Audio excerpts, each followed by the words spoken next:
చెప్పండి. గడిచిన వారం వచ్చారా మీరు? ఏం నేర్చుకున్నారు? నేర్చుకున్నా కానీ ఎలా చెప్పాలో తెలియట్లేదా మీకు? ఆ?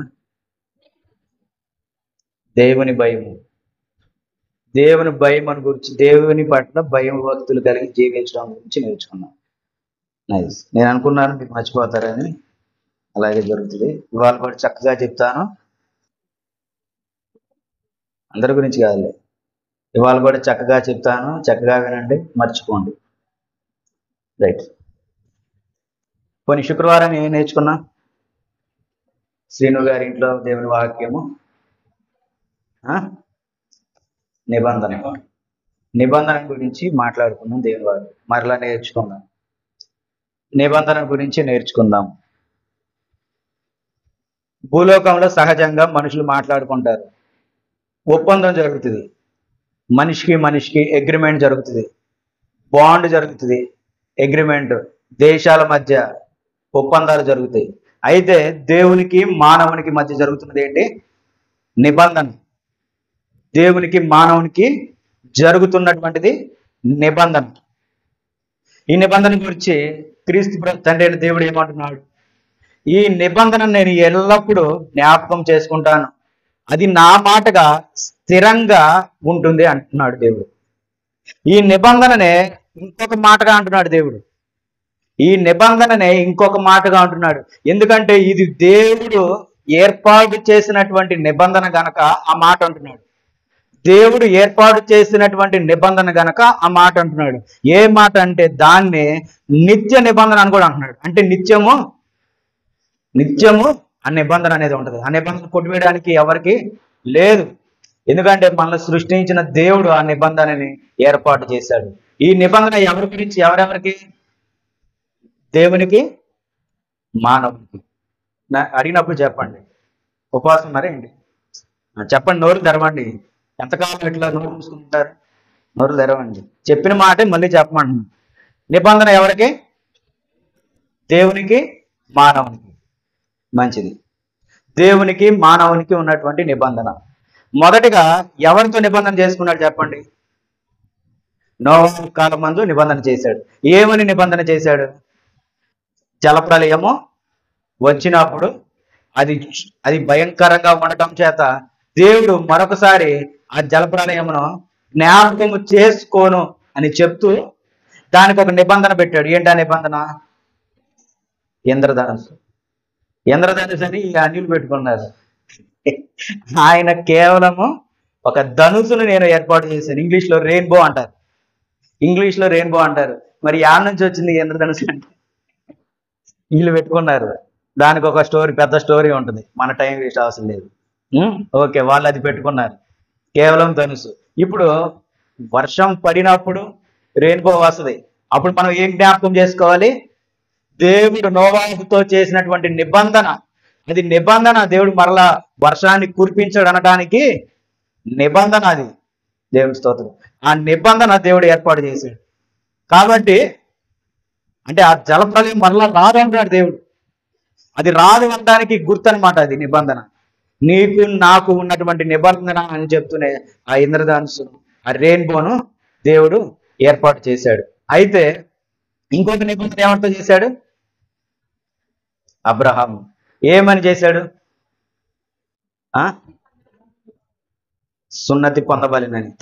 తన జనాంగం గురించి, అబ్రహాము సంతానం గురించి, ఆ బిడ్డలందరూ సున్నతి కలిగినప్పుడే నీ సంతానమునకు నాకు ఉన్నటువంటి నిబంధన.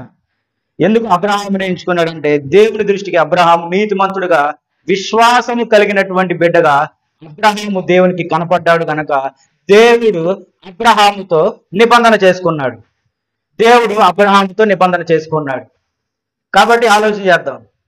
ఆదికాండము 17వ అధ్యాయం మొదటి 2 వచనాలు చదువుకుందాం. ఆదికాండము 17వ వచనాలు, 17వ అధ్యాయం మొదటి 2 వచనాలు. బైబిల్ ఉన్నవాళ్ళు ప్రతి ఒక్కరు తీయండి. అప్పుడే చదివితేనే మీకు అర్థమవుతుంది నిబంధన గురించి దేవుడు మాట్లాడుతున్నటువంటి మాట. అబ్రహాము 99 ఏండ్ల వాడైనప్పుడు యెహోవా అతనికి ప్రత్యక్షమై నేను సర్వశక్తి గల దేవుడును, నా సన్నిధిలో నడుచుచు నిందారహితుడిపై ఉండుము. ఒక్క నిమిషం. నేను సర్వశక్తి గల దేవుడిని, నా సన్నిధిలో నడుచుచు నిందారహితుడవై ఉండుము. నా సన్నిధిలో ఎలా ఉండాలి? దేవుని సన్నిధిలో నిందారహితుడిపై ఎల్లప్పుడూ నడుచుతూ ఉండాలి. మనందరం ఎల్లప్పుడూ నిందలు మోస్తూనే ఉంటున్నాము. ఆలోచన చేయండి. నిందలు మోస్తున్నావు అంటే అది దేవుని కొరకు నిందలు మోయట్లా, నీ కొరకు నీవు నిందలు మోస్తున్నావు. నేను అయ్యగారితో ప్రతిసారి నువ్వు నిందలు పడుతూనే ఉన్నావు. అది నీ దేవుని కోసం నిందలు పడుతున్నావు. నువ్వు నీ కొరకే, నీ కోసం నువ్వు చేసినటువంటి పనుల వల్ల నువ్వు నిందల పాలవుతున్నావు. చూడండి, చదవండి 2వ వచనం. నాకును నీకును మధ్య నా నిబంధన నియమించి నిన్ను అత్యధికముగా అభివృద్ధి పొందించదనని అతనితో చెప్పాను. నాకును నీకును మధ్య నిబంధన ఉంచి అత్యధికంగా నేను ఆశీర్వదించి ఈ నిబంధనను ఉంచుతాను అంటున్నాడు. ఈ దేవుడు ఏదైతే అబ్రహాంతో నిబంధన చేశాడో ఆ నిబంధనను కొనసాగించడానికి ఏదైతే ఆశీర్వదించాడు, నీ జనాంగంను నేను అభివృద్ధి చేస్తాను అని ఏదైతే చెప్పాడో ఆ నిబంధన ప్రకారము అబ్రహాము తనతో ఉన్న తన కుటుంబం అంతటికి ఆ సున్నతి అన్న నిబంధన దేవుడు ఏర్పాటు చేశాడు. అంటే సున్నతి జరిపించాలి. మనందరికీ తెలుసు అది ఎటువంటిది అనేది మనందరికీ తెలుసు. కాబట్టి దేవునికి అబ్రహాము సంతానమునకు, మానవునికి కాదు, దేవునికి అబ్రహాము సంతానమునకు ఉన్నటువంటి నిబంధన ఏంటి? సున్నతి. మంచిది. ఈ సున్నతి తన బిడ్డలు అందరూ, తనకు కలిగిన ప్రతి ఒక్కరూ అది సున్నతి పొందుకొని దేవుని నిబంధనలో నిలబడ్డారు. దాని ప్రకారం పాత నిబంధన అంతా నడిచింది. ఆ నిబంధన ప్రకారం పాత నిబంధన అంతా నడిచింది. ఇప్పుడు ఆ పాత నిబంధనలో దేవుని బిడ్డలుగా పిలువబడుతున్న ఇజ్రాయేలు ప్రతి ఒక్కరూ సున్నతి పొందుకొని నిలబడినటువంటి వారు. అయితే దేవుని వాక్యం మనకేం చెప్తుందంటే, క్రొత్త నిబంధనలో యూదుడని లేదు, గ్రీసు దేశస్థుడని లేదు, స్త్రీ అని లేదు, పురుషుడని లేదు, సున్నతి పొందినవాడని లేదు, ఎవరైనానూ లేదు. ఆయనను నమ్ముకున్న ప్రతి ఒక్కరు దేవుని కుమారులు అనబడతారు. దేవుని యందు విశ్వాసం ఉంచేవారు, దేవుని యందు నమ్మకం ఉంచేవారు, దేవుని యందు భయభక్తులు కలిగి ఆజ్ఞానుసారంగా బ్రతికిన ప్రతి వారు దేవుని నిబంధన ప్రకారం నడుచుకొని దేవుని నిబంధనలోనికి వచ్చి ఆయన నిబంధన ప్రకారం నడుచుకున్న వారందరూ ఏమవుతారు? దేవుని కుమారులు అనబడతారు, దేవుని బిడ్డలు అనబడతారు. అబ్రహాముని ఎట్లాగా దేవుని బిడ్డలుగా ఎంచుకున్నాడో అట్లాగే ఆయన జనాంగం అయినటువంటి ఇజ్రాయేల్ దేశమును ఎట్లాగే ఎంచుకున్నాడో ఇప్పుడు కేవలం ఇజ్రాయేలులను కాదు, అందరూ వస్తారంట. అందరూ అంటే ఈ లోకానికి మరలా వద్దాం. ఇప్పటి కాలంలో చివరిగా ఏర్పడినటువంటి మతం ఏంటో తెలుసా? క్రిస్టియానిటీ అంటే క్రీస్తు ప్రభు వారు వచ్చిన తర్వాత మానవులందరూ క్రైస్తవులుగా పిలువబడ్డారు. అది ఒక క్రైస్తవునిగా ఉంచబడ్డారు కనుక చివరిగా జరిగింది అదే. అంటే దాదాపు అంతకు ముందు అందరూ అన్ని మతాలు సృష్టింపబడ్డాయి, అన్ని మతములు కలిగినటువంటి వారు ఉన్నారు. అదంతా వారి నిబంధనల ప్రకారం బ్రతికారు. అదే మతంలోనే ఇజ్రాయేలు బిడ్డలైనటువంటి వారు కూడా ఉన్నారు, ఇజ్రాయేలు ప్రజలైనటువంటి వారు ఉన్నారు. ఇజ్రాయేలు ప్రజలను నిజమైనటువంటి దేవుడు నడిపించారు. వేరొక దేశంను వేరొకరు ఈ రీతిగా వారు నమ్ముకొని అట్లా నడిచారు. అయితే క్రీస్తు ప్రభు వారి వల్ల వాళ్ళందరినీ ఏకం చేస్తున్నాడు. అందుకే అంటున్నాడు, యూదుడని, గ్రీసు దేశస్తుడని, వేరే దేశస్తుడని లేదు, స్త్రీ అని, పురుషుడని లేదు, ప్రతి ఒక్కరు క్రీస్తు ప్రభు వారి నామమందు, ఆయన నిబంధనందు దేవునికి దగ్గరయ్యారు, దేవుని కుమారులుగా పిలువబడుతున్నారని క్రీస్తు ప్రభు వారి ద్వారా మనము ఆయన నిబంధనలోనికి మనం వెళ్తున్నాము. ఇప్పుడు అబ్రహాము సంతానముగా మనం పిలువబడుతున్నాము లేదా? పిలువబడుతున్నాం. అయితే సున్నతి పొందినటువంటి వారసులుగా కాదు, విశ్వాసం మూలముగా మనము అబ్రహాము కుమారులు అనబడుతున్నాం. విశ్వాసం మూలముగా మాత్రమే. అబ్రహాము విశ్వాసమునకు దేవుని పట్ల ఎంత విశ్వాసమును కనపరిచాడు. కాబట్టి ఆ విశ్వాసమును కొత్త నిబంధనలో కూడా జ్ఞాపకం చేసుకుంటూ విశ్వాసమూలంగా మీరు అబ్రహాము కుమారులైందురని దేవుడు చెప్పినటువంటి వాగ్దానం. ఇది క్రీస్తు ప్రభువారి ద్వారా ఆ నిబంధనలోనికి మనం వెళ్ళాము. ఆ నిబంధనలోనికి మనం వెళ్ళాము. ఇప్పుడు ఒక నిబంధనలో ఆజ్ఞలు ఉంటాయి. అర్థమవుతుంది కదా? ఒక నిబంధనలో ఆజ్ఞలు ఉంటాయి, ఉపదేశాలు ఉంటాయి, వాగ్దానాలు ఉంటాయి, ధర్మశాస్త్రము ఉంది ఈ పాత నిబంధనలో. కాబట్టి ఎలా బ్రతకాలి అనేది అంతా ఆ నిబంధనలో ఉంటాయి. హెచ్చరికలు ఉంటాయి, గద్దింపులు ఉంటాయి. నువ్వు బ్రతకాల్సినటువంటి జీవితం అంతా ఇదిగో ఈ నిబంధనలో నేను ఉంచాను అని దేవుడు చెప్తున్నాడు. కొత్త నిబంధనలో ఏముంది చెప్పండి, మాట్లాడండి. క్రొత్త నిబంధనలో ఏముంది? మంచిది. ఇంకా చాలా ప్రాముఖ్యమైనది క్రొత్త నిబంధనలో మనకు దొరికేటిది సువార్త. సువార్త అంటే సువార్త అంటే మంచి మాట అన్నది. ఏంటా మంచి మాట? క్రీస్తు మంచి మాట. ఏంటా మాట? ఎప్పుడు వినలేదా మీరు? సరే వింటారు, జాగ్రత్తగా ఉంచుతారా, మళ్ళా పోగొట్టుకుంటారు. మీకు ఎప్పుడో ఎన్నోసార్లు చెప్పారు, కొత్తగా చూస్తున్నారు కానీ ఎన్నోసార్లు చెప్పారు, నేనే చెప్పాను, అయినా మీకు గుర్తుండదు, మర్చిపోతారు. ఎందుకంటే ఇక్కడ నుంచి బయటికి వెళ్ళంలోనే చాలా పనులు ఉంటాయి కదా మనకి. దేవునికి మించినటువంటి భారం క్రీస్తు ప్రభువుకి అంత భారం ఉంటే అంతకంటే ఎక్కువ భారం మనందరి మీద ఉంటది. అందుకే మనం వాటిని మర్చిపోతాం. ఎందుకంటే క్రీస్తు ప్రభువారు మన పాపముల నిమిత్తము మరణించారు కనుక మనకు రక్షణ అనేది దొరికింది. రక్షణ అనేది అందరికీ దొరికింది. అందుకే అంటున్నాడు, యూదుడని, గ్రీస్ దేశస్తుడని, స్త్రీ అని, పురుషుడని, ఏ దేశం వారని, సున్నతి పొందిన వారని ఏ భేదం లేక మీ అందరికీ రక్షణ దొరికింది. ఇదే మంచి మాట. మీకు దేవుడుగా తన యొక్క రాజ్యమును స్వాస్థ్యముగా ఇవ్వబోతున్నాడు. ఇదే మంచి మాట. ఇదే సువార్త మనకి క్రొత్త నిబంధనలో దొరికినటువంటి సువార్త. ఇంకా చెప్పాలంటే క్షమాపణ కలిగినటువంటి సువార్త ఇది. పాత నిబంధనలో ధర్మశాస్త్ర కాలంలో ఎంత కఠినమైనటువంటి నిర్ణయాలు ఉన్నాయో, కఠినమైనటువంటి ఆజ్ఞలు ఉన్నాయో, వెంటనే స్వయంగా దేవుడే మాట్లాడుతున్నాడు కనుక వెంటనే వారికి శిక్ష అనేది వస్తుంది. అయితే కృప వల్ల ఈ క్రొత్త నిబంధన అనేది ఏర్పాటైంది. కృప వల్ల ఈ క్రొత్త నిబంధన ఏర్పాటైంది. ఏంటా కృప? పాత నిబంధనలో తప్పు చేసిన వెంటనే దేవుడు వారిని ఏం చేస్తున్నాడు? శిక్షిస్తున్నాడు. మరి మనల్ని ఎందుకు శిక్షించట్లేదంటే, ఇదిగో మధ్యవర్తి అయిన క్రీస్తు ప్రభువారు దేవుని యొక్క కోపమునకు అడ్డుగా నిలబడ్డాడు. ఒక షీల్డ్గా నిలబడ్డాడు ఆయన. అందుకే ఆయన కోపము స్వయం డైరెక్ట్ నీ మీదకి రావట్లా. అందుకే నువ్వు బ్రతుకుతున్నావు. అది యేసు క్రీస్తు ప్రభువారి యొక్క కృప వల్ల ఆయన చేసిన పనే అది. ఇప్పుడు కనుక నిజంగా మనం చేసినటువంటి అపరాధములకు వెంటనే శిక్షను అనుభవించాల్సింది, కానీ వెంటనే ఆ శిక్ష పొందలేకపోతున్నాం. ఎందుకని? ఇదిగో ఆ క్రీస్తు ప్రభువారు దేవుని యొక్క కోపానికి అడ్డుగా ఉన్నాడు.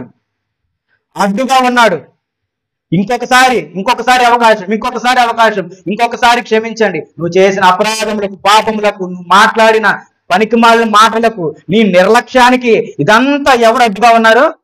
క్రీస్తు ప్రభువు అడ్డుగా ఉన్నారు. ఏదో ఒక రోజు ఆయన అడ్డు తప్పుకున్నాడు అనుకోండి, నీ విషయంలో ఒకరోజు అడ్డు తప్పుకున్నాడు అనుకోండి, ఏమవుతావు? ఆలోచన చేయండి. ప్రేమ చేత నడిపిస్తున్నాడు. క్రీస్తు ప్రభువారు ప్రేమ చేత నడిపిస్తున్నారు. ఆయన ప్రేమ పట్ల, ఆయన త్యాగం పట్ల దేవుడు మనం చేసిన అపరాధములు, పాపముల నిమిత్తము ఇదిగో ఆ క్రీస్తు ప్రభువారు అడ్డుగా ఉండి ఆ కోపము నీ మీద పడకుండా ఆపుతున్నాడు. ఇప్పుడు మనము విశ్వాసమూలముగా ఎవరికి బిడ్డలం? అబ్రహాము వారసులుగా అనబడుతున్నాం. ఇప్పుడు అబ్రహాముకి ఏదైతే నిబంధన ఇచ్చాడో ఆ నిబంధన బిడ్డలం మనం అవుతున్నాం. మనం నిబంధనలోనికి వెళ్తున్నాం. ఎవరి వల్ల?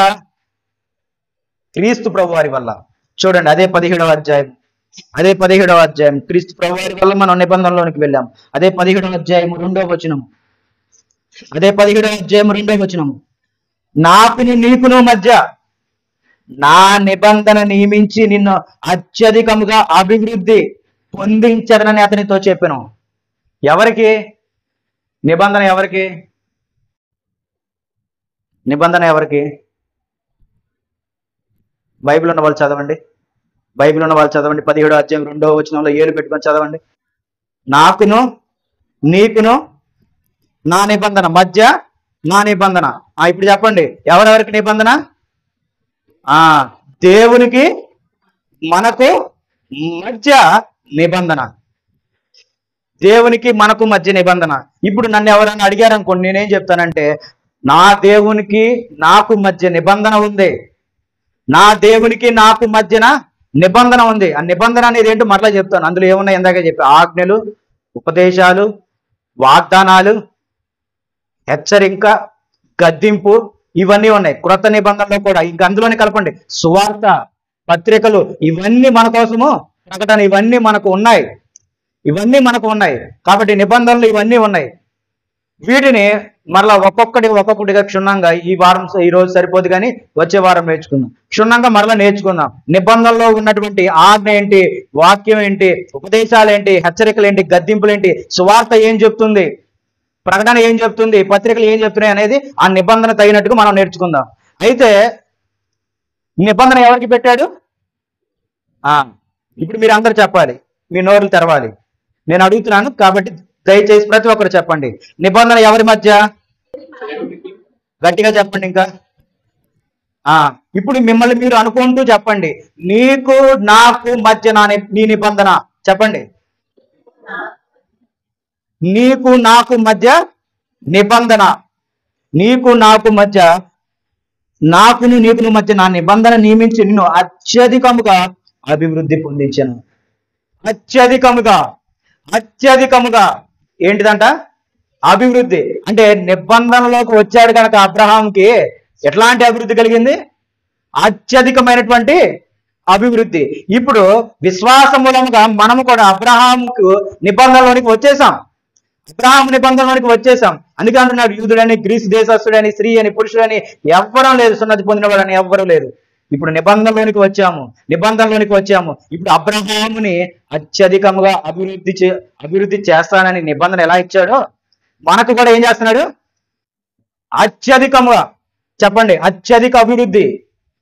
అత్యధికమైనటువంటి అభివృద్ధి ఎవరికి? మనకి. అడుగుతారు దేవుణ్ణి, నువ్వు నిబంధనలో ఉన్నావు, నీకు నాకు మధ్య ఉన్నటువంటి నిబంధనను మీరు ప్రార్థన చేసుకున్నప్పుడు ఇట్లాగే మాట్లాడండి. దేవా, నీకు నాకు మధ్య నువ్వు ఏర్పాటు చేసినటువంటి నిబంధనలు అత్యధిక అభివృద్ధి ఇస్తానన్నావు. మేము అబ్రహాము వారసులం. అబ్రహాము విశ్వాసం ద్వారా మేము కూడా నిబంధనలోనికి వచ్చిన వారము.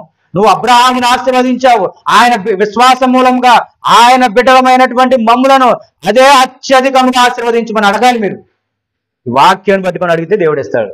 ముందుగా అయితే మీరు నిబంధనలోనికి రావాలి. నిబంధనలోనికి రావాలంటే అబ్రహాము ఎలా బ్రతికాడు? దేవుని ఆజ్ఞలకు లోబడి.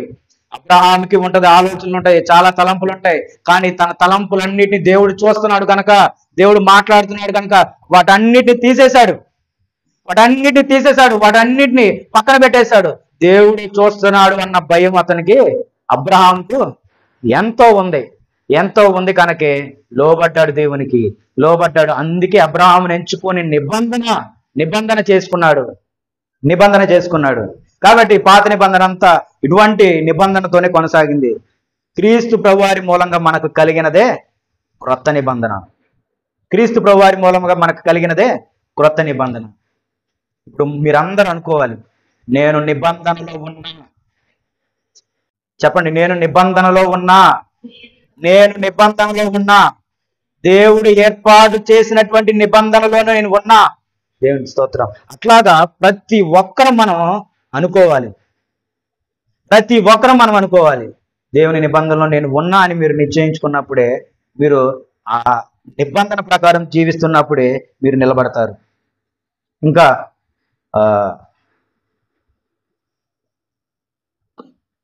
తీయండి మత్తయి సువార్త 26వ అధ్యాయం 26వ వచనం. మత్తయి సువార్త 26వ అధ్యాయం 26వ వచనం.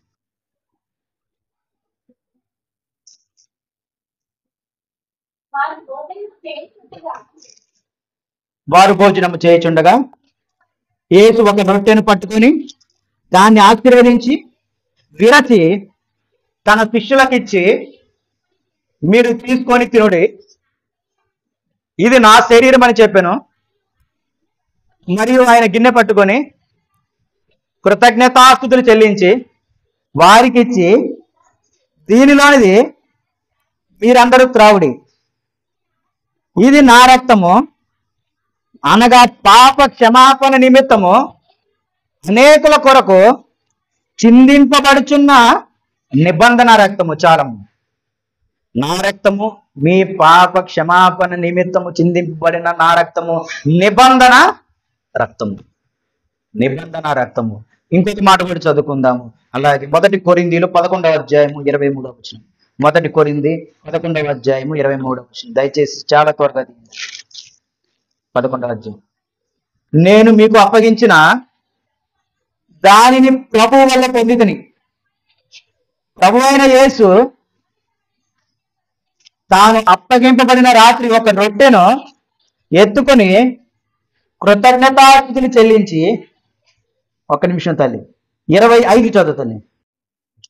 ఆ ప్రకారమే భోజనమైన పిమ్మట ఆయన పాత్రను ఎత్తుకొని, ఈ పాత్ర నా రక్తం వలనైనా, మళ్ళీ చదవండి, ఈ పాత్ర నా రక్తము వలనైనా క్రొత్త నిబంధన, నా రక్తము వలనైనా క్రొత్త నిబంధన. మనం పరిశుద్ధ గ్రంథం చూసుకున్నప్పుడు పరిశుద్ధ గ్రంథంలో 2 నిబంధనలు ఉంటాయి. ఏంటా నిబంధన? చాలా కష్టమైన క్వశ్చన్ అడిగాను. మీరు చెప్పండి, ఈ 2 నిబంధనలు ఏంటా నిబంధన దుర్గారావు గారు? పాత నిబంధన, క్రొత్త నిబంధన, 2 నిబంధనలు ఉన్నాయి. ఇప్పుడు ఈ క్రొత్త నిబంధన దేవుడు ఎలా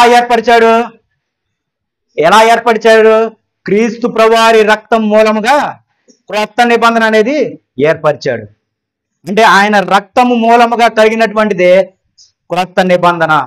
అందుకే చెప్తున్నాడు, ఇదిగో చూడండి, ఈ పాత్ర నా రక్తం వలనైన క్రొత్త నిబంధన.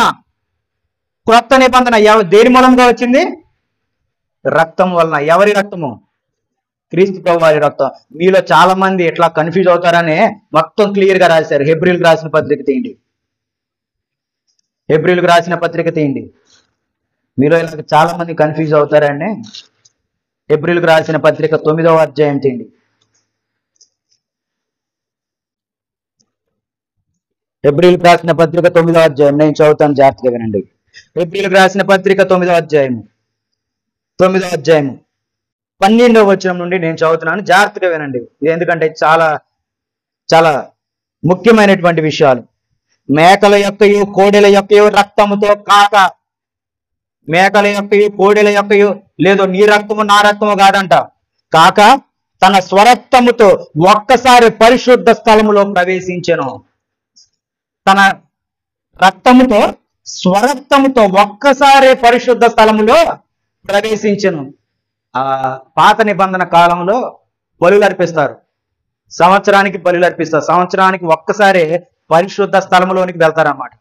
అతి పరిశుద్ధ స్థలంలోనికి వెళ్తారు. అయితే క్రీస్తు ప్రభువారి మూలముగా అప్పుడు ఏంటి రక్తం అంటే కోడెల యొక్కయో మేకల యొక్కయో ఇటువంటి రక్తాలు అన్నమాట. ఇటువంటి రక్తము దేవునికి ఇస్తారు. కానీ ఇప్పుడు క్రొత్త నిబంధనలో క్రీస్తు ప్రభువారు తన స్వరక్తం ఇచ్చి ఆ స్థలం అంతటిని పరిశుద్ధపరిచాడు. అంటే దేవుని సన్నిధిని అంతా ఏం చేశాడు? పరిశుద్ధపరిచాడు. ఆ రక్తము ద్వారా మీరు కడుగబడ్డారు అంటున్నాడు. ఆ రక్తము ద్వారా, ఆ రక్తములో పాపం ఉందా? లేదు. ఆ రక్తంలో పాపం లేదు కనుకే ఆ రక్తంలో మనమంతా ఏమయ్యామో? కడుగబడ్డాం. తన స్వరక్తం ద్వారా మనందరం కడుగబడ్డాం. కోడెల యొక్క మేకల యొక్క రక్తం కాదు, మనిషి రక్తము కాదు, కేవలము దేవుని కుమారుడైనటువంటి క్రీస్తు ప్రభువారి స్వరక్తములో మనం కడుగబడ్డాము. ఒక్కసారి పరిశుద్ధ స్థలములో ప్రవేశించను. ఏలయనగా మేకల యొక్కయు ఎడ్ల యొక్కయు రక్తమును మైల పడిన వారి మీద ఆవుదూడ బూడిద చల్లుడియో శరీర శుద్ధి కలుగునట్లు వారిని పరిశుద్ధపరచని ఎడల. పాత నిబంధనలు అదే ఉంది. ఇప్పుడు దూడను నరుగుతున్నారు, ఆ రక్తం వెళ్ళి నా మీద నీ మీద పడిందంట. ఏమైపోయింది? దేవుని సన్నిధిలో ఆ ఎడ్డు నరకంలోనే, ఆ మేకకు నరకంలోనే ఆ రక్తం పడినప్పుడు మనం పరిశుద్ధపరచబడ్డారంట. ఎక్కడ? పాత నిబంధనలో. పాత నిబంధనలో తెలుసుగా మీకు? ఆ గుడారాలు ఎలా ఉంటాయి తెలుసుగా? ప్రాంగణము, పరిశుద్ధ స్థలము, అతి పరిశుద్ధ స్థలము. పరిశుద్ధ స్థలంలో ఏం చేస్తున్నారు? పరిశుద్ధ స్థలములో బలిస్తున్నారు, బలులు అర్పిస్తున్నారు. ఇప్పుడు ఒక ఎద్దుని తీసుకొచ్చి బలిస్తున్నారు, ఒక ఎద్దుని తీసుకొచ్చి బలిస్తున్నారు. ఎద్దుని తలకాయ మీద వేయంలోనే ఆ రక్తం చిమ్మిందంట. ఆ రక్తం చిందిన అమ్మటే ఏమైందంట, పరిశుద్ధులయ్యారంట జనాలు. మరి గట్లకి అంత సీన్ ఉంటే దేవుని స్వరక్తం ఇచ్చినప్పుడు మానవుడికి ఎట్లా ఉండాలి? మనము ఆ రక్తం ద్వారా పరిశుద్ధులుగా పిలవబడుతున్నాము, పరిశుద్ధులుగా పిలవబడుతున్నాము. ఇది క్రొత్త నిబంధనలో మనకు వచ్చినటువంటి దేవుని వాక్యం. నిత్యుడగు ఆత్మ ద్వారా తను తాను దేవునికి నిర్దోషినిగా అర్పించుకొనిన క్రీస్తు యొక్క రక్తము. నిర్దోషినిగా తన్ను తాను అప్పగించుకొనిన క్రీస్తు ప్రభువారి యొక్క రక్తము. తన్ను తాను అప్పగించుకున్నాడు. ఏ పాపము లేదు, ఏ దోషము లేదు. మానవునిగా ఆయన మానవ శరీరము ఆయన తీసుకున్నాడు కనుక నిజంగా అది ఎంతో వేదనకరమైనటువంటి సిచ్యువేషన్. అందుకే ఆయన అంటున్నాడు, నీ చిత్తం ఉంటే ఈ గిన్నె నా నుండి తొలగించయ్యా అంటున్నాడు. ఎందుకంటే ఆ బాధ తెలుసు ఆయనకి, ఆ బాధ ఆయన తెలుసు, ఆ శ్రమ ఆయన తెలుసు. ఎందుకంటే ఈ శరీరం మీద కొరడతో కొడితే నన్ను ఎట్లా అరుస్తానో క్రీస్తు ప్రభువారు కూడా అట్లాగే వచ్చారు. అందుకే అంటున్నారు, నీ చిత్తమైతే ఈ గిన్నె నా నుండి తొలగించు అంటున్నాడు, ఈ గిన్నె నా నుండి తీసివేయి అంటున్నాడు. అయినప్పటికీ నీ చిత్తమేమిటో అదే జరిపించు అంటున్నాడు, అదే జరిపించు అంటున్నాడు. కాబట్టి దేవుడు మన పట్ల ప్రేమ కలిగి ఉన్నాడు గనక, మన పట్ల ప్రేమ కలిగి ఉన్నాడు గనక దేవుడు తన కుమారుడైనటువంటి క్రీస్తు ప్రభువారిని శిలువ మరణానికి అప్పగించాడు. అయితే అది జరగాల్సిందే. దేవుడు అది జరగాల్సిందే. ఆ రక్తంలో నువ్వు నేను మనందరం కడుగుబడాల్సిందే. ఆ రక్తంలో కడుగుబడి దేవుని బిడ్డలో, దేవుని వారసులైనటువంటి వారికి దేవుడు ఏర్పరిచినటువంటి నిబంధనలు మనందరం ఉండాలి అని, ఆ నిబంధనలు నువ్వు నేను బ్రతికి దేవుని రాజ్యమును, నిబంధన బిడ్డలుగా దేవుని రాజ్యమును స్వతంత్రించుకోవాలని దేవుడు ఈ సృష్టిని సృష్టింపక మునిపే దేవుడు నిర్ణయించుకున్న నిర్ణయం అది. దేవుడు నిర్ణయించుకున్న నిర్ణయం. అయితే ఏ దోషము లేకుండా ఆయన శిలువ మరణానికి అప్పగింపబడ్డాడు. మాట్లాడుతున్నాడు చూడండి. నిత్యుడకు ఆత్మ ద్వారా తను తాను దేవునికి నిర్దోషినిగా అర్పించుకొనిన క్రీస్తు యొక్క రక్తము నిర్జీవ క్రియలను విడిచి జీవం గల దేవుని సేవించుటకు మీ మనస్సాక్షిని ఎంతో ఎక్కువగా శుద్ధి చేయును. మనస్సాక్షిని ఎంతో ఎక్కువగా శుద్ధి చేస్తుందంట రక్తము.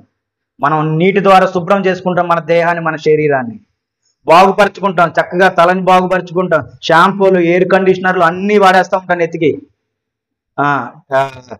అదే వేస్తాం కదా, ఏంటిది అది, తెల్ల ఎంటుకలు వస్తే దానికి డై వేసేస్తాం, దానికి సోకులు బాగా చక్కగా ఏర్పాటు చేసుకుంటాం, నీట్గా కనపడాలి.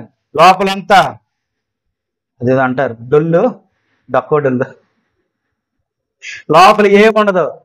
లోపల ఏముండదంటే దేవుని వాక్యము ఏముండదని అర్థం. కానీ క్రైస్తవులం క్రీస్తు ప్రభు వారు నా కోసం రక్తం చిందించాడు, కానీ నీ హృదయంలో మటుకి ఏముండదు. ఆయన రక్తంలో నేను కడుగుపడ్డా, కానీ నీ హృదయంలో మటుకి ఏముండదు. శూన్యము తెల్ల మొక్కలు. ఆయన చూసినప్పుడు వీడు క్రైస్తవుడుగా సన్నిధికి వచ్చి ఎదవేషాలు వేస్తున్నాడు అంటాడు. దేవుడు కనిపెడుతున్నాడు, పరిశీలిస్తున్నాడు. జాగ్రత్తగా ఉండండి.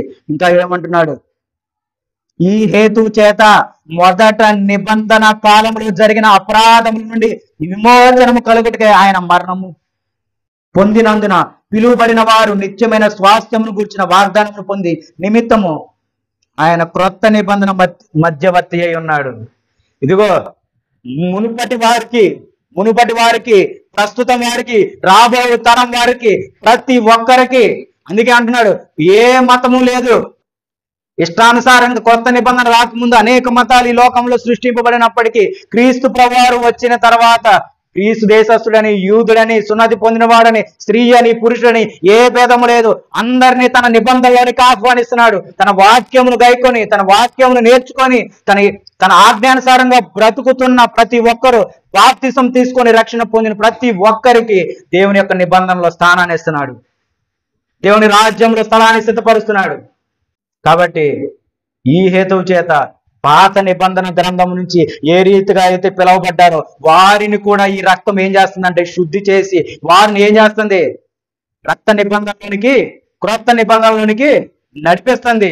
ఇప్పుడు క్రీస్తు ప్రభువారు ఉన్నప్పుడు బ్రతికే ఉన్నారు. పరిసయ్యులు, సద్దూకయ్యులు, యూదులు వాళ్ళంతా బ్రతికే ఉన్నారు. క్రీస్తు ప్రభువారు ఉన్న కాలంలో సువార్త ప్రకటిస్తున్నప్పుడు అప్పటిదాకా ధర్మశాస్త్రమును నడిపించుకుంటూ వచ్చిన వారు క్రీస్తు ప్రభువారి సువార్త విన్నాక వారు కూడా ఆ రక్తం వలన కడగబడి క్రొత్త నిబంధనలోనికి వెళ్ళారు.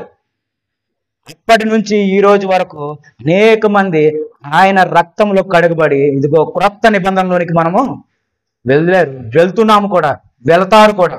మీరు కూడా ఉండాలంటున్నాడు దేవుడు. నా నిబంధన గ్రంథంలో మీరు ఉండాలి. అది నా రక్తం వలన ఆ రక్తం వలన నేను ఏర్పాటు చేసినటువంటి నిబంధన.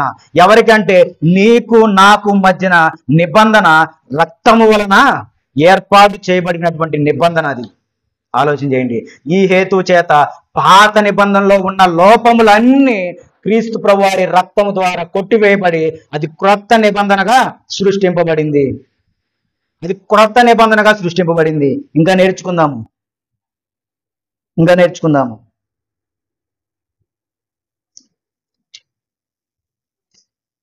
అదే అధ్యాయం 20వ వచనం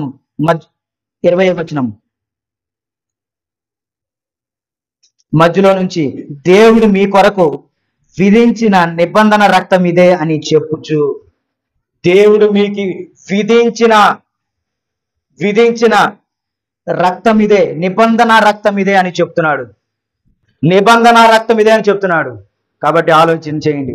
నిబంధన రక్తం ఇదే. ఆయన నిబంధన గురించి ఈరోజు నేర్చుకున్నామంటే దేవుడు మనకిచ్చినటువంటి ఆశీర్వాదం, మనకిచ్చినటువంటి ధన్యత.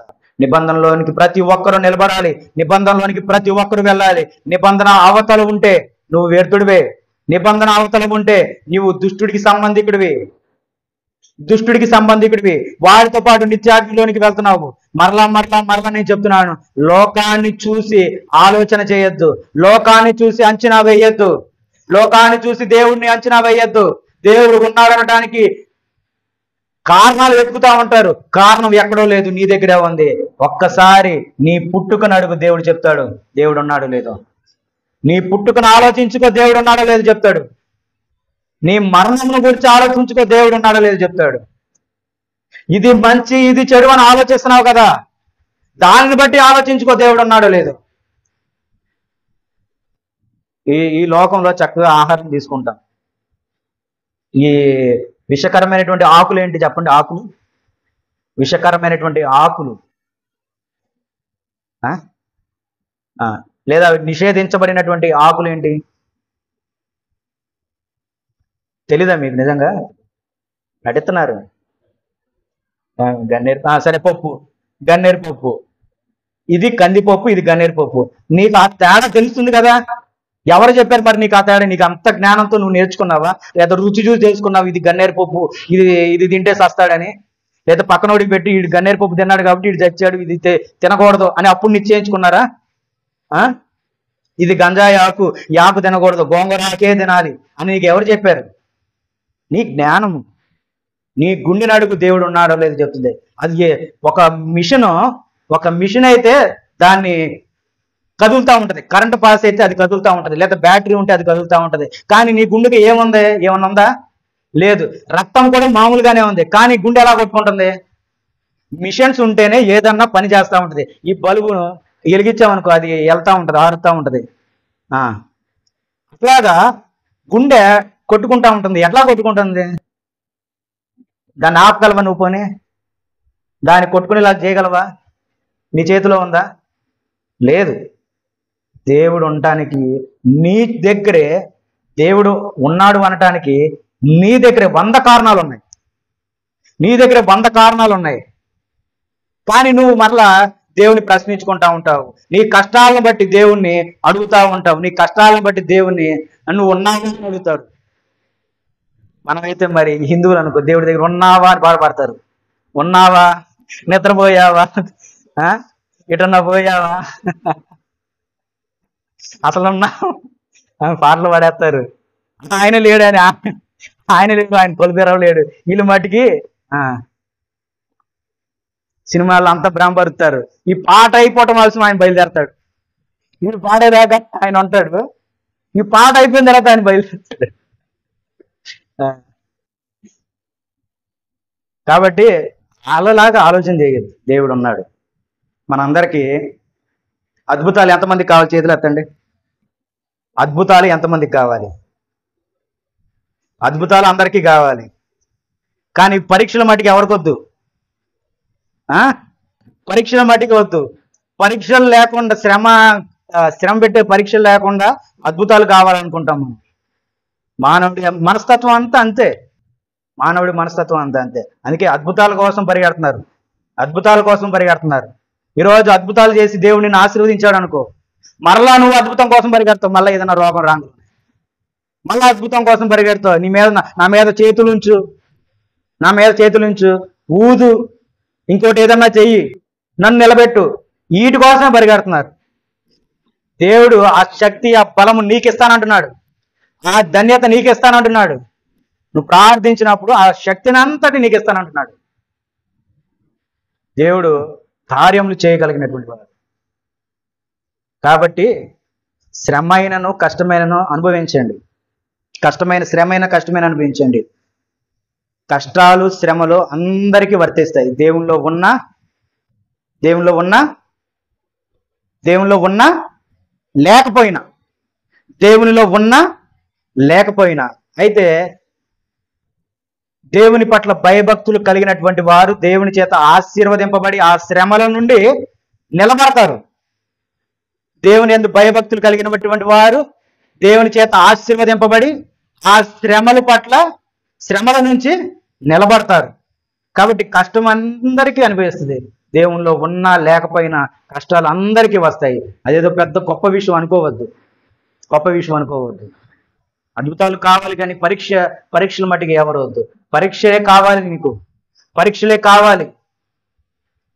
కావాలి. ఎందుకంటే అంత అద్భుతాలు చేసినటువంటి క్రీస్తు ప్రభువారు ఇదిగో శిలువ మరణం మీద చనిపోయారు. ఆ అద్భుతాలు చేసిన వాడు అక్కడ కూడా అద్భుతాలు చేసుకోగలడు కదా, చేసుకోగలడు. ఆలోచన చేయండి. మనం కూడా శ్రమ పడాలి. శ్రమలో ఉంటే మనకి దేవునికి దగ్గర అవుతూ ఉంటాం. ఓకే, మనం వాక్యాన్ని చదువుకుందాం. దేవుడు మీ కొరకు విధించిన నిబంధన రక్తం ఇదే అని చెప్పుచు గ్రంథము మీదను ప్రజలందరి మీదను ప్రోక్షించను. ఏం చేస్తున్నాడు? గ్రంథము మీదను ప్రజలందరి మీదను ప్రోక్షించను.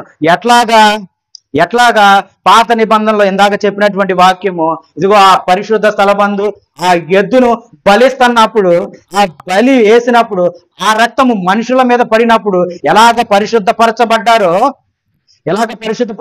అని చెప్తుందో, అట్లాగే క్రీస్తు ప్రభువారి యొక్క రక్తము మూలముగా ఆ రక్తము ప్రోక్షించినప్పుడు మనం ఎట్లా అవుతున్నాము? ప్రజలందరి మీదను ప్రోక్షించను. అదే విధంగా గుడారము మీదను, అర్థమవుతుందా? అంటే మందిరము మీదను, సేవా పత్రాలన్నిటి మీదను ఆ రక్తము ప్రోక్షించను. సేవా పత్రాలన్నిటి మీద నా రక్తం ప్రోక్షించును. మరియు ధర్మశాస్త్ర ప్రకారం సమస్త వస్తువులను రక్తం చేత శుద్ధి చేయబడుననియు రక్తము చిందింపకుండా పాప క్షమాపణ కలుగదనియు సామాన్యంగా చెప్పవచ్చును. ఈ క్రొత్త నిబంధన ద్వారా ఎఫెసీయులకు రాసిన పత్రిక ఒక మాట రాయబడింది చూడండి. మరలా ఈ మాట కొద్దాం. ఎఫెసీయులకు రాసినటువంటి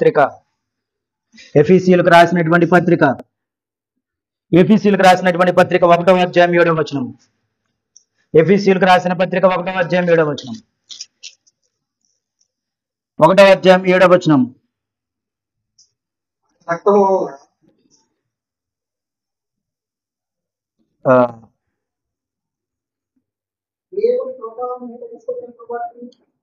ఆయన రక్తం వలన మనకు విమోచనము అనగా అపరాధములకు క్షమాపణ మనకు కలిగి ఉన్నది. ఆయన రక్తం వలన అపరాధములకు మనకు క్షమాపణ కలిగి ఉన్నది. అర్థమవుతుంది కదా? నేను నిజంగా దేవుని నమ్ముకున్నాను, నేను గుర్తించాను. నా దగ్గర 100 కారణాలు ఉన్నాయి దేవుడు ఉన్నాడంటానికి. దేవుడు యెహోవా దేవుడు అంటానికి 100 కారణాలు ఉన్నాయి. నాకు చాలా సంతోషం వేస్తుంది. ఇప్పుడు నేను పాపము చేశాను, అపరాధము చేశాను, నిర్లక్ష్యం చేశాను, దోషిగా ఉన్నాను. ఇప్పుడు నేను ఈ వాక్యాన్ని చదువుకుంటున్నా. ఏంటంట? ఆయన రక్తం వలన అనగా మన అపరాధములకు క్షమాపణ మనకు కలిగి ఉన్నది. అపరాధములకు, పాపములకు మనకేం కలిగింది? క్షమాపణ కలిగింది.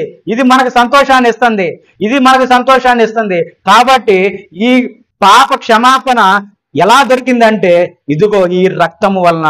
ఈ రక్తము వలన అనగా అనగా కొత్త నిబంధన. అంటే కొత్త నిబంధన వలన మనకి పాప క్షమాపణ దొరికింది. కాబట్టి నిబంధనలో మనందరము ఉండాలి. నిబంధనలో మనమందరం ఉండాలి. నిబంధనలో మనమందరం ఉండాలి. ఆలోచన చేయండి, ఆలోచన చేయండి. కాబట్టి మనం ఎల్లప్పుడు ఎక్కడ ఉండాలి? ఎల్లప్పుడు ఎక్కడ ఉండాలి? నిబంధనలో ఉండాలి. అంటే అగ్రిమెంట్. ఉద్యోగం చేసేవాడికి కంపెనీ వాడికి మధ్య జరుగుతున్నది ఏంటి? బాండ్ అంటారు. నువ్వు ఇన్ని సంవత్సరాలు 5 సంవత్సరాలు ఉద్యోగం చేయాలని బాండ్ రాయించుకుంటాడు. ఆ బాండ్ ప్రకారమే ఉంటుంది. మనిషికి ఇళ్ళ పత్రాలు, ఆస్తులు కొనేటప్పుడు అగ్రిమెంట్స్ ఉంటాయి. వీటిలో మనిషికి అగ్రిమెంట్స్ ఉంటుంది, దేశానికి అగ్రిమెంట్స్ ఉంటుంది. కాబట్టి అదే విధంగా దేవునికి మనకి కలిగినటువంటిది ఏంటిది? నిబంధన. ఈ నిబంధనలో ఆజ్ఞలు ఉంటాయి, ఉపదేశాలు ఉంటాయి, వాగ్దానాలు ఉంటాయి, హెచ్చరికలు ఉంటాయి, గద్దింపు ఉంటుంది, సువార్త, ప్రకటన, పత్రికలు, ఇవన్నీ మనకు వస్తున్నాయి ఈ నిబంధనలో ఉండేవి. ఇవి ఎలాగ ఉన్నాయి, ఇవి మనకి ఎట్లాగో ఉపయోగం అనేది వచ్చే వారం నేర్చుకుందాం. అయితే ఈ రోజైతే ఇవన్నీ ఉన్నాయని తెలుసుకుంటున్నాం. ఈ రోజైతే ఇవన్నీ ఉన్నాయి. క్రీస్తు ప్రభువారి మూలముగా ఇవన్నీ ఉన్నాయి అని మనం గుర్తెరుగుతున్నాం. కాబట్టి నిబంధనలో నిర్లక్ష్యం చేయకండి. నిబంధన విషయంలో నిర్లక్ష్యం చేయకండి. ఆలోచన చేయండి. అట్లాగే ప్రతి విధమైనటువంటి నిబంధన దేవునితో మనకు నిబంధన లేనిదే, నిబంధనలో ఉంటేనే దేవునితో మనకు అనుబంధం, నిబంధనలో ఉంటేనే దేవునితో మనకు రిలేషన్, నిబంధనలో ఉంటేనే మనకు ఆశీర్వదింపబడతాం, నిబంధనలో ఉంటేనే ఆశీర్వదింపబడతాం. ఎట్లాగా? అవి కంటికి కనిపించవు, చెవికి వినిపించవు, కానీ నువ్వు మట్టికి ఆశీర్వదింపబడతా ఉన్నావు. నీకు అది ఎట్లాగా ఆశీర్వదింపబడుతున్నావు అని నీకు తెలీదు. నువ్వు దేవుని సేవా విషయంలో వెళ్ళిపోతావు ముందుకి. కాబట్టి మనందరం ఎందులో ఉన్నాం? దేవుని ఏర్పాటు చేసినటువంటి నిబంధనలో ఉన్న నిబంధన జీవితాన్ని మనము నిబంధన జీవితంలో బ్రతుకుతున్నాం. నిబంధనలో ఉంటేనే జీవము, నిబంధనలో ఉంటేనే మనకి జీవం. ఆలోచన చేయండి. ఆ నిబంధన దేని వల్ల వచ్చిందండి? కొత్త నిబంధన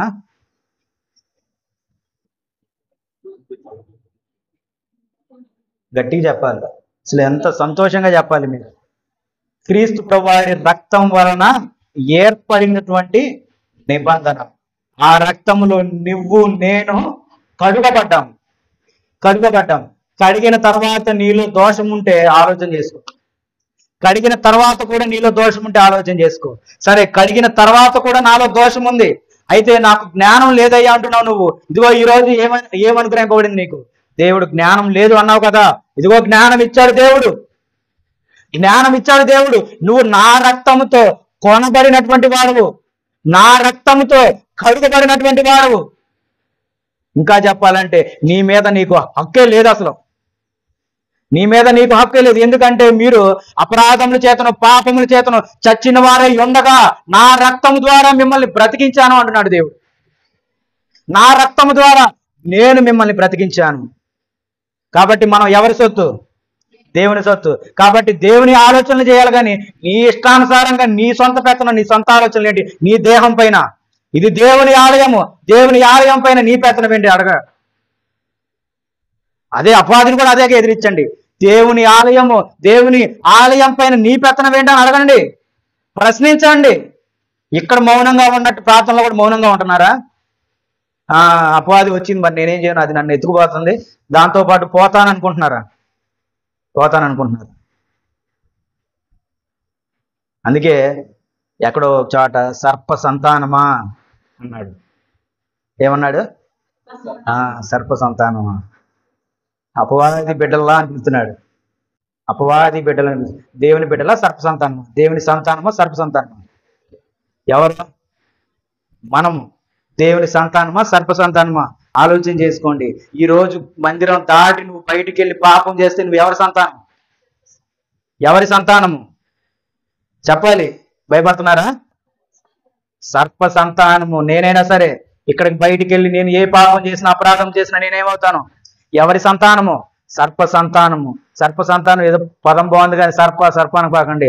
ఎవడు దుష్టుడి సంబంధికులు మీరంతా. దుష్టుడి బిడ్డలు, అపవాది బిడ్డలు, అపవాది బిడ్డలు అవుతారు. అయితే దేవుని బిడ్డలుగా మనం పిలువబడ్డాం కనుక దేవుని బిడ్డలుగా నిన్ను నువ్వు ఎల్లప్పుడూ శుద్ధి చేసుకో, ఎల్లప్పుడూ శుద్ధి చేసుకో, ఎల్లప్పుడూ స్పృహ కలిగి ఉండు, ఆలోచన కలిగి ఉండు. దుష్టుడు నిన్ను ఏ రీతిగా పొంచి ఉంటాడో ఆలోచన కలిగి ఉండు, ఆలోచన కలిగి ఉండు. దేవుడు నిన్ను దీవిస్తున్నాడు, ఆశీర్వదిస్తున్నాడు. కాబట్టి నిబంధనలో నీవుండు, నిబంధనలో నీవుండు. వచ్చే వారం నిబంధనలో ఉండి ఏం చేయాలి? నిబంధనలో ఉండి ఏం చేయాలి? ఎలా చేయాలి? ఎందుకు చేయాలి?